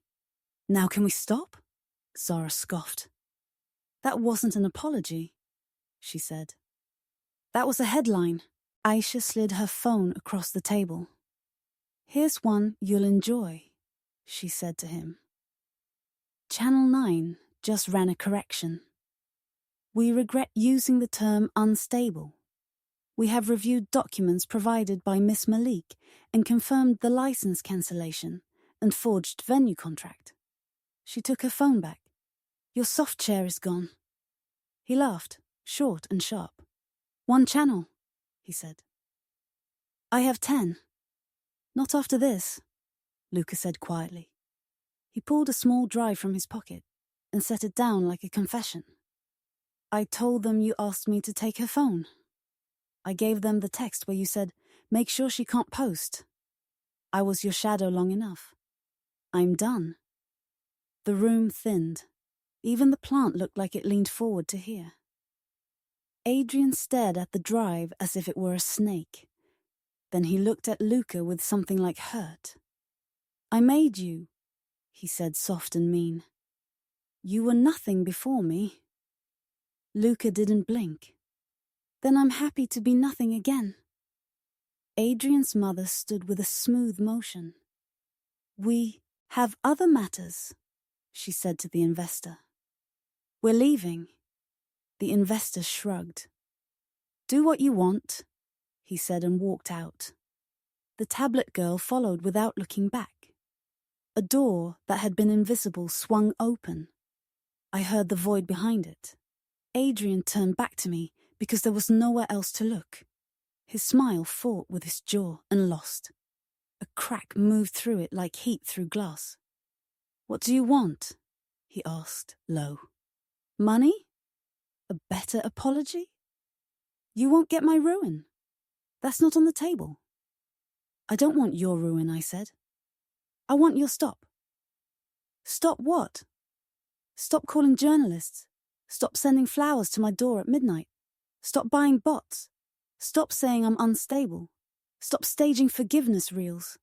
Stop pretending my name belongs under your thumb. He stared at the papers. Protective order, hotel letter, brand contract, invoice. Every page was a mirror. He had loved mirrors until they showed the wrong side. He swallowed. The sound was loud in the room. Aisha's phone chimed again. She glanced down and then up with calm eyes. The prosecutor accepted the hotel's footage, she said. They're opening a file. They may call you this week. For the first time, Adrian didn't perform a reaction. He just breathed out once, slow, like air leaving a balloon that thought it was a hot air balloon. His mother placed a hand on his shoulder. He didn't look at her. He looked at me. Tell them I'm sorry, he said, voice barely there. Tell them yourself, I said. He nodded, like that hurt more than a punch. Please, he said louder now, edges gone. I'm asking you. Don't let them cancel me. I'll lose everything. He lifted his hands, palms up, empty. The sweater didn't make him safe anymore. He looked small in it. Sienna's breath hitched. She had wanted this and feared it. Say my name, she said quiet. You erased me and then called me unstable. Say it. He closed his eyes. Sienna, he said. It sounded like a word he hadn't learned until today. He opened his eyes and looked back at me. Say what you want from me. I slid the joint statement back across the table, not to take it, but to show it. I picked up a pen and crossed out every soft lie. I wrote one line in its place and pushed it toward him. I lied to the woman I promised to marry. I cancelled the license. I forged her name. I tried to buy a story. I am sorry. I will stop. He read it. His mouth moved like he wanted to argue with the pen. He didn't.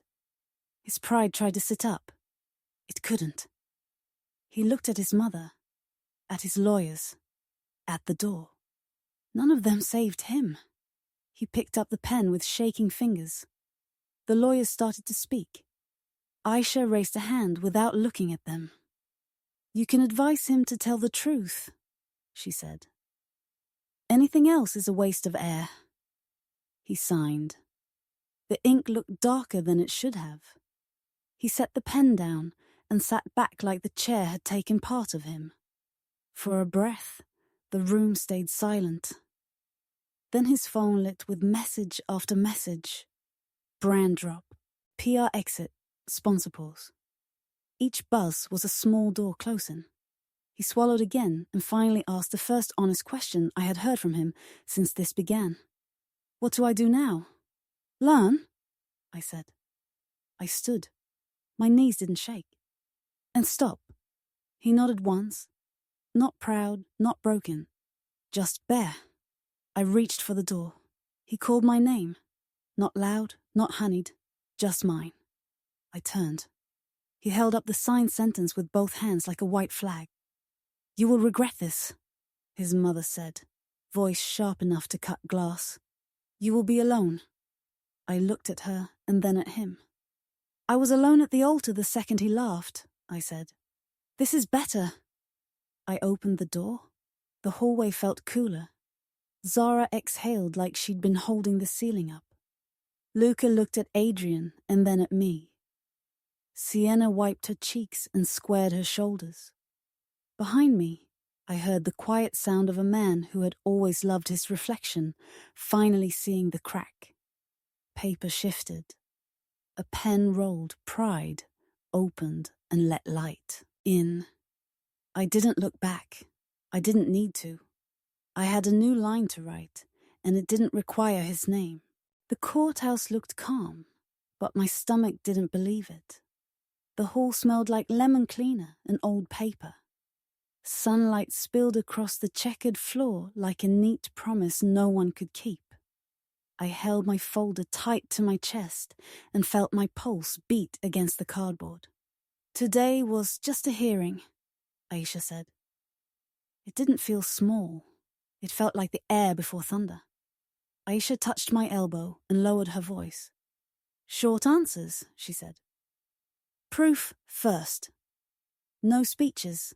Zara stood behind us with a recorder already on, chin up like a guard.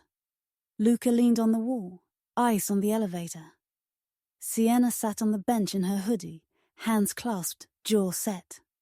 We were not dressed for war. We were dressed like tired people who had decided not to back down. The elevator dinged. Adrian stepped out with his mother and two lawyers. He wore a soft blue sweater and a soft face. He looked like a man from a commercial who says sorry in slow motion. His mother's pearls caught the light, like small knives. Their lawyer carried a glossy folder labeled Resolution. Adrian saw me and smiled, gentle and brave. "Thank you for coming," he said, stepping closer until the bailiff raised a hand. "Back behind the line," the bailiff said. His voice was bored. His eyes were not. Adrian stopped and spread his hands like a saint. "I want peace," he said. "That's all." "You want control," Aisha said without looking at him. She slid our paperwork higher in the folder. "You lost it." We went inside.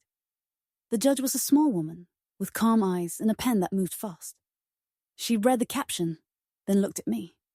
"Miss Malik?" I stood. My voice felt tight, and then opened. "He cancelled the license at 8:15 a.m. He forged my name on the venue contract from his suite. He tried to seed Unstable Bride online. I have the hotel letter, the registrar call, the invoice for the bot push, and the brand deal he signed to sell a forgiveness reel." I laid each page down in order. The sound of paper on wood felt like justice tapping a rhythm. Adrian's lawyer stood smooth and practiced. "Your Honor, we don't deny emotions ran high," he said. "But this has become a public spectacle. We propose a mutual no contact, removal of posts, and a confidential settlement. Mr. Khan is ready to compensate costs. We request that the court remind Miss Malik not to try this case in the press." The judge lifted a brow. "Did your client forge her signature?"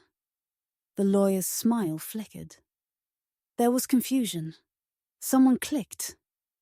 From his suite at 2:31 a.m., Aisha said, sliding the audit log across. Security video attached. Adrian's mother leaned forward with gentle pity.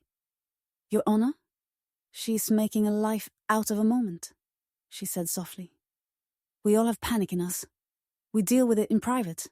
We are trying to protect both families. The judge looked at her. You're not a party, she said, and turned back to the table. Mr. Khan?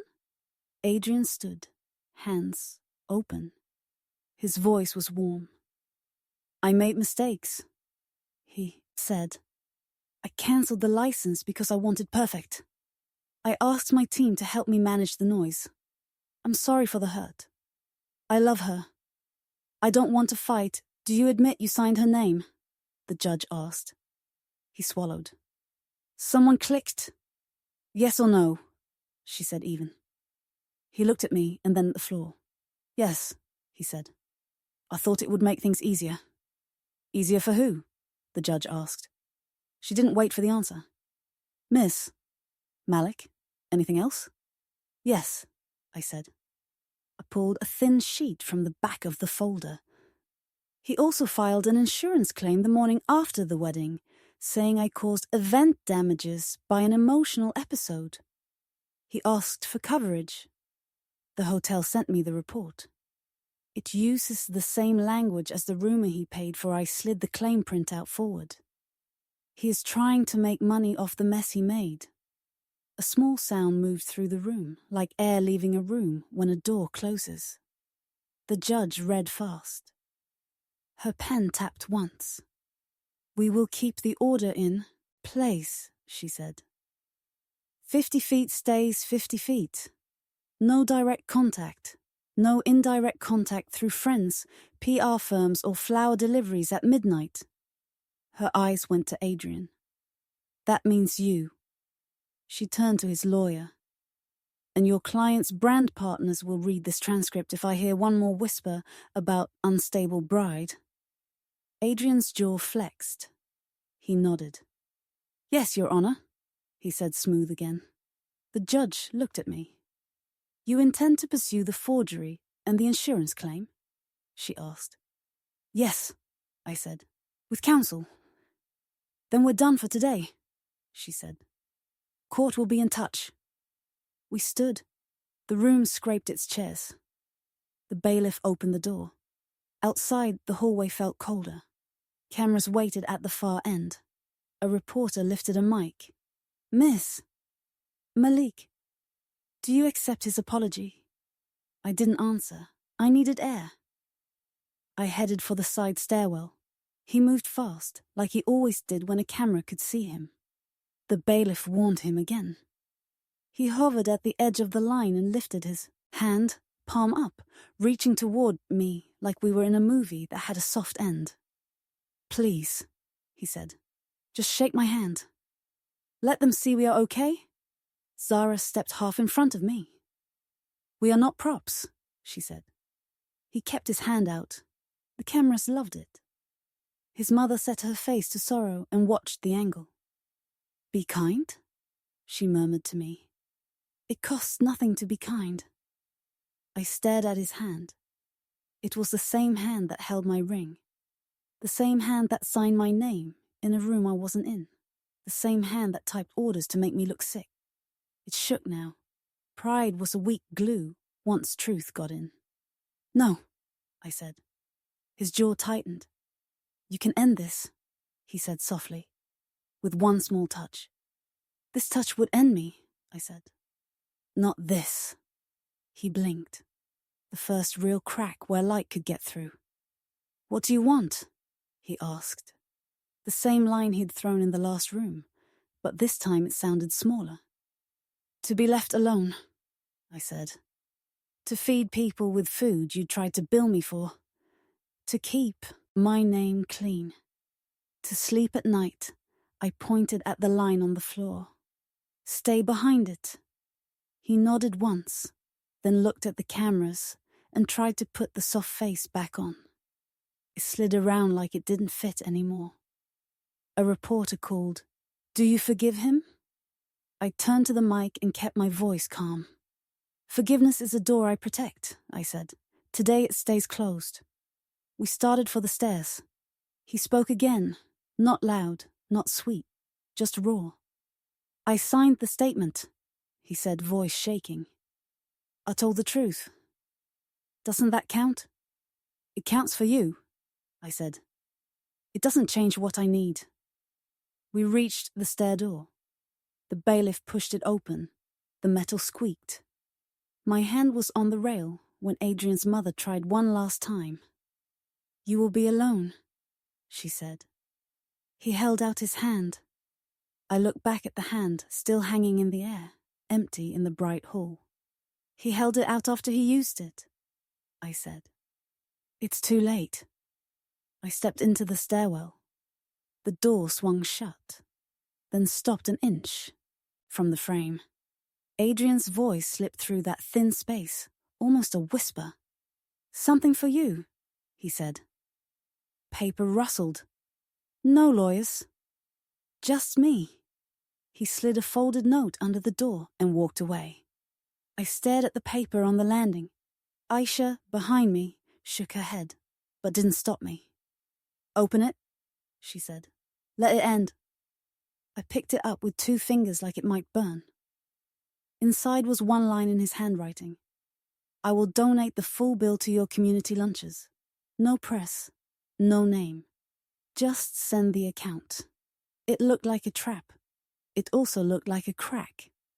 I took out my pen and wrote on the back, "Send it to the hotel. They will use it. Keep your name off anything that feeds people."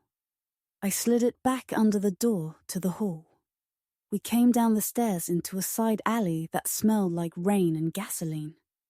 The sky was heavy. Zara squeezed my hand once and let go. Aisha tucked the folder under her arm and checked her phone. "Prosecutor set a meeting," she said. "They want the WAME insurance claim file this week."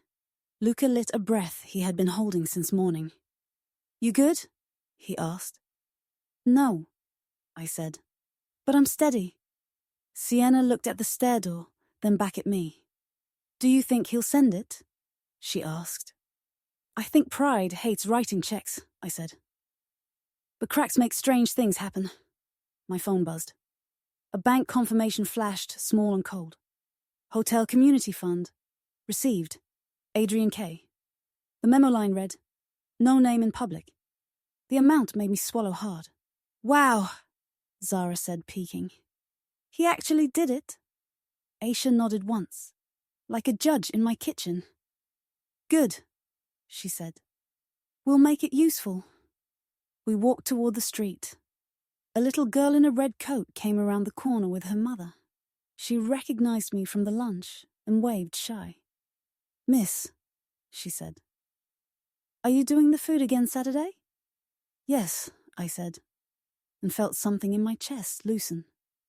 "Every Saturday this month?" The mother smiled. "God bless you," she said. I wanted to say I didn't do it. Alone. I wanted to say the money came from a man who thought a vow was a show and learned it was a mirror. I didn't. I just nodded and held the door to the world open for them. Behind us, somewhere in the bright hall, he still had his hand out. Maybe for the cameras. Maybe for himself.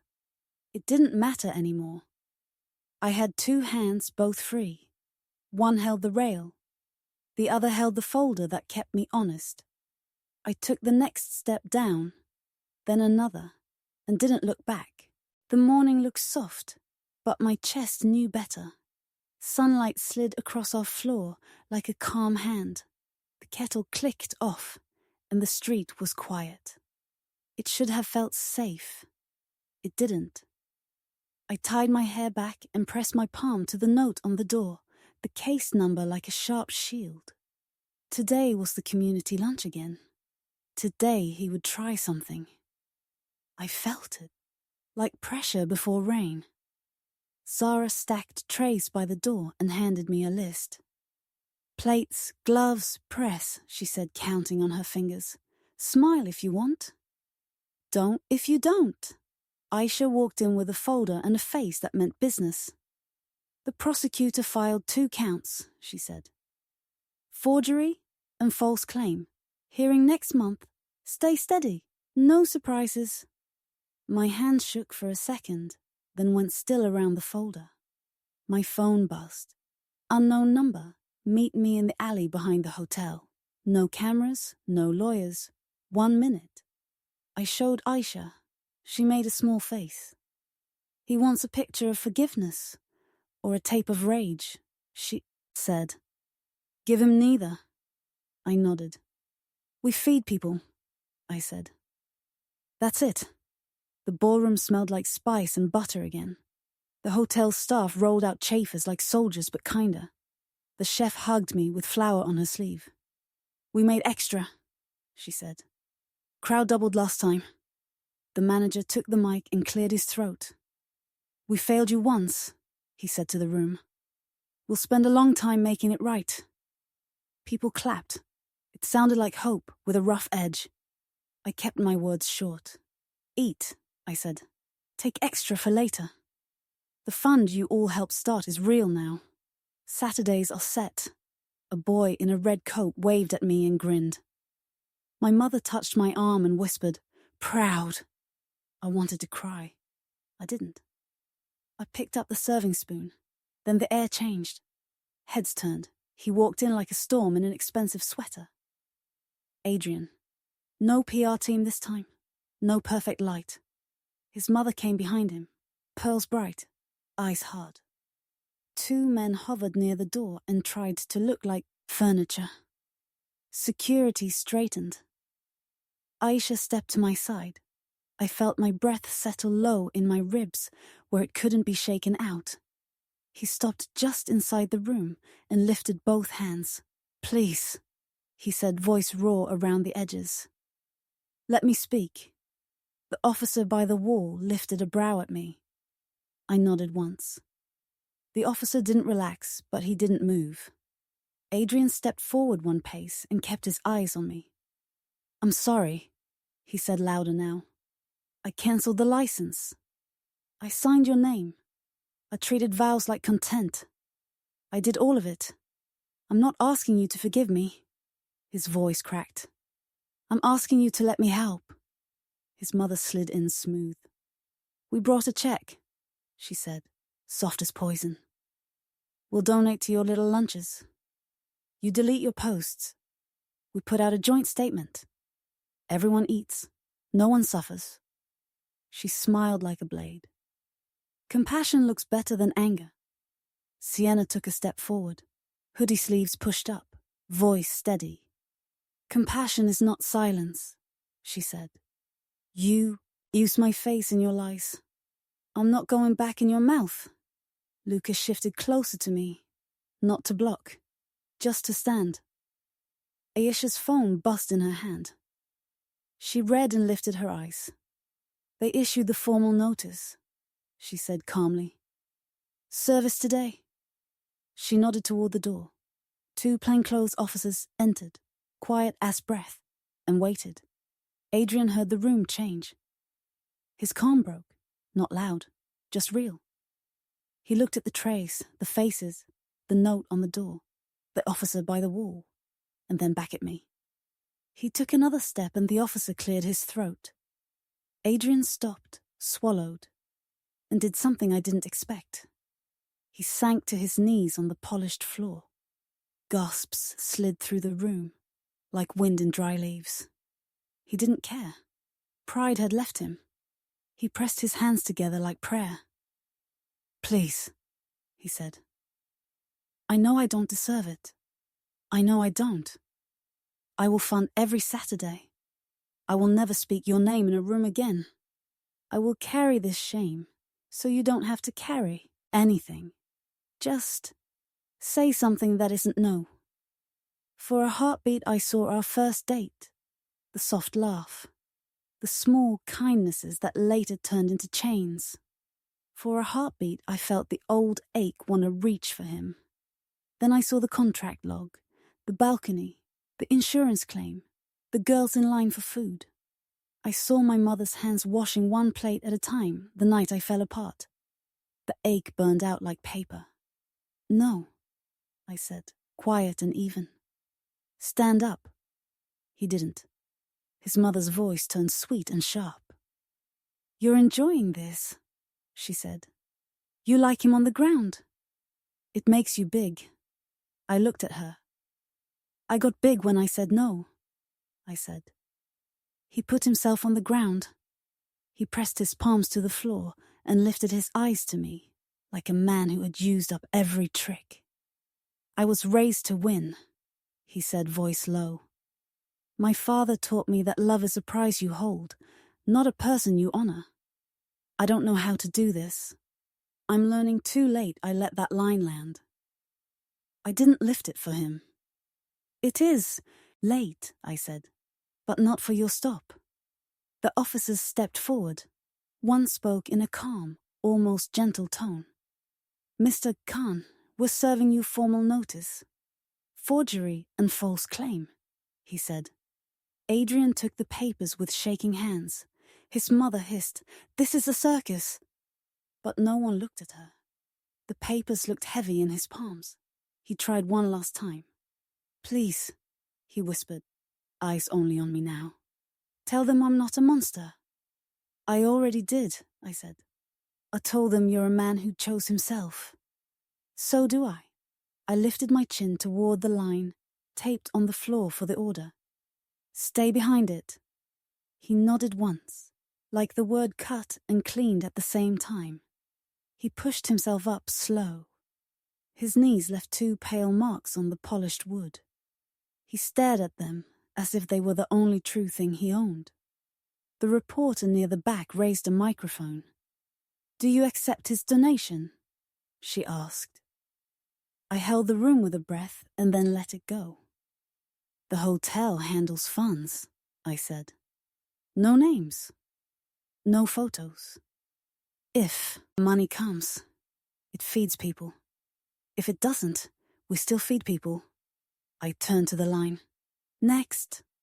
A little girl in a red coat stepped up and set her paper plate on the edge of the table. "Please," she said, shy. I filled it and smiled. Real this time, small but strong. The room eased. Chairs scraped. Someone laughed. Someone cried. The sound of life moved back in. Adrian stood where he was and watched the line curl around him like a river that no longer cared about the rock in the middle. His mother tugged his sleeve. He didn't move. He looked at me like a man looking at a street he will never walk again. "I wanted to be your forever," he said, voice soft and wrecked. "You were my lesson," I said. Aisha touched my elbow. "Ready?" she asked. "We have a press gaggle outside. You can say one sentence and leave." I nodded. We walked toward the exit. At the door, he reached out. Not close, not breaking the order, just far enough to let his hand hover in the air between us. "Please," he said one last time. Not a trick, not a script, just a man asking the storm for mercy. I looked at the hand that had held my ring, sign my name, push lies like candy, and now shook in an empty room. I didn't take it. I didn't slap it. I let it barbare what it was. Too late. Outside, the cameras waited. The air smelled like rain and hot pavement. Zara lifted her chin. Luca stood behind me, like a wall that had learned to breathe. Sienna pulled her hood back and faced the light. My mother squeezed my hand and let go. I faced the microphones and spoke the way I had promised myself I would. Short, clean, true. "I loved a man who treated vows like theatre," I said. "I won't live in his show. I wish him healing, and I wish myself peace. I am walking away now." A reporter called, "Anything for him?" I didn't look back. "Mercy is not mine to sell," I said. "He can ask it from the truth." We stepped off the curb. Behind us, I heard the small sound of paper folding, then the slow sound of someone, kneeling again, not for me this time, but because standing had finally asked for more honesty than he had. I didn't turn to see it. I didn't need to. I walked toward the street, toward the work that waited, toward a name that belonged to me and no one else, while he stayed behind, learning how it felt to ask the world for kindness without a stage.